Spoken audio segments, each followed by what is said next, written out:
नमस्कार मंडळी, आज आपण सोमवती अमावस्येची जी काही व्रत कथा आहे तर ती आजच्या व्हिडिओमध्ये पाहणार आहोत। तर ही कथा फक्त ऐकल्यानेच घरामध्ये सुख शांती आणि पतीसह आपल्या मुलांच्या सुद्धा दीर्घ आयुष्यासाठी ही कथा अगदी फलदायी आहे। जर ही कथा फक्त तुम्ही ऐकली तरी सुद्धा तुम्हाला याचा लाभ मिळणार आहे। तर बघा, आपण आता जाणून घेऊयात सोमवती अमावस्येची व्रत कथा काय आहे। एक गरीब ब्राह्मण कुटुंब होते। त्या कुटुंबामध्ये पती पत्नीशिवाय एक मुलगी राहत होती। ती मुलगी वयात आली तरी तिचे लग्न होत नसे। याबाबत तिच्या वडिलांनी एके दिवशी घरी आलेल्या ब्राह्मणांना या मागचे कारण विचारले। त्यानंतर साधूने तिचा हात पाहिला। तिचा हात पाहिला असता तिच्या हातावर विवाहाच्या रेषा नसल्याचे सांगितले। या दरम्यान वडिलांनी यावर काय उपाय करावा असे विचारले।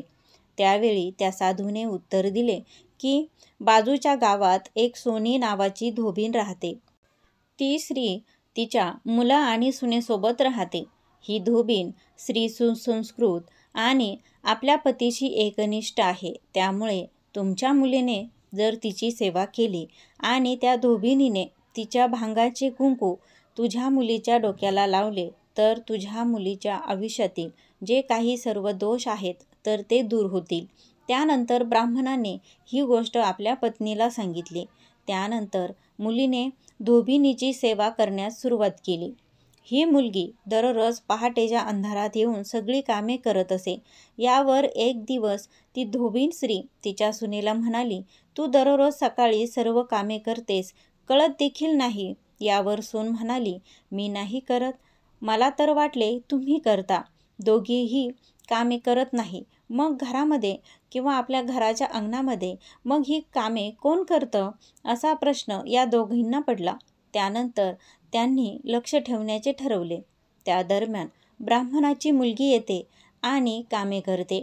ती काम करून घरी परतत असताना सोनी धोबीण तिला अडवते आणि माझ्या घरी येऊन तू काम का करतेस अशी विचारणा करते। त्यावर ब्राह्मणाची मुलगी संताने सांगितलेली सर्व गोष्ट त्या सोनी धोबिणीला सांगते। त्यानंतर ही सर्व गोष्ट ऐकल्यानंतर धोबीण तिच्या भांगाचे कुंकू त्या मुलीच्या भांगात भरते आणि त्याच वेळी धोबिणीचा आजारी असलेल्या नवऱ्याचे निधन होते। त्यावेळी त्या ब्राह्मण स्त्रीला ती निघून जाताना एक पिंपळाचे झाड दिसते। योगायोगाने त्या दिवशी सोमवती अमावस्या असते। या दरम्यान धोबीण त्या पिंपळाच्या झाडाला 108 प्रदक्षिणा मारते आणि नंतर पाणी देते। ती हे करताच तिच्या नवऱ्याच्या जीवात जीव येतो। त्यामुळे या व्रताचे पालन करणाऱ्याला शाश्वत फळ मिळते अशी मान्यता आहे। सोमवती अमावस्येला पिंपळाच्या झाडाला फेरे मारल्याने आयुष्यामध्ये आपल्या सुख शांती आणि सौभाग्य वाढते। तर अशी ही कहाणी तुम्हाला कशी वाटली हे मला कमेंटद्वारे नक्की कळवा। जर तुम्हाला ही कहाणी आवडली तर व्हिडिओला एक लाईक करून जास्तीत जास्त लोकांपर्यंत ही कहाणी नक्की शेअर करा। आणि अजूनपर्यंत जर तुम्ही चॅनलला सबस्क्राईब केलं नसेल तर चॅनलला जरूर सबस्क्राईब करा। भेटूया पुन्हा अशाच एका नवीन माहितीसोबत। तोपर्यंत सर्वांना श्री स्वामी समर्थ। ओम नमः शिवाय।